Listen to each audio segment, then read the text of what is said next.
বলিউড থেকে দক্ষিণী সিনেমা সবখানেই এখন মৃণাল ঠাকুরের জয় জয়কার। তার অভিনয় আর স্নিগ্ধতায় মুগ্ধ দর্শক।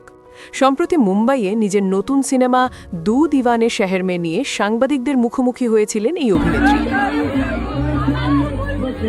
দীর্ঘ সেই আড্ডায় উঠে এলো তার শৈশবের হীনমন্যতা, ক্যারিয়ারের শুরুর দিকের লড়াই এবং বিয়ে নিয়ে তার ব্যক্তিগত ভাবনার কথা।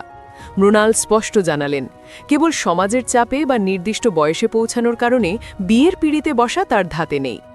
মৃণালের নতুন সিনেমা দো দিওয়ানে শহর মের অন্যতম প্রধান অনুষঙ্গ হল অনিরাপত্তা ও আত্মবিশ্বাস। বাস্তব জীবনেও মৃণালকে একসময় এই কঠিন পরিস্থিতির মধ্য দিয়ে যেতে হয়েছে।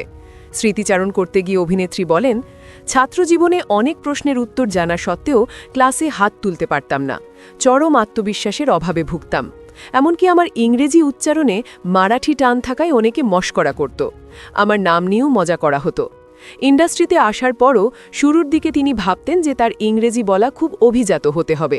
তবে সময়ের সাথে তিনি উপলব্ধি করেছেন, নিজের শিকড় আর সত্তাকে গুরুত্ব দিলেই কেবল আত্মবিশ্বাস ফিরে পাওয়া সম্ভব। ক্যারিয়ারের শুরুতে সৌন্দর্য নিয়ে মৃণালের অভিজ্ঞতা খুব একটা সুখকর ছিল না।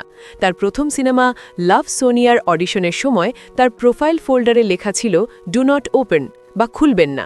তবে পরিচালক সেটি খুলেছিলেন বলেই মৃণালের ভাগ্যের চাকা ঘুরে যায়।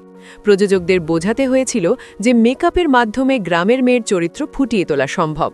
মৃণাল বলেন, তখনই বুঝেছি শুধু সৌন্দর্য দিয়ে কিছু হয় না, সবার জীবনেই আক্ষেপ থাকে।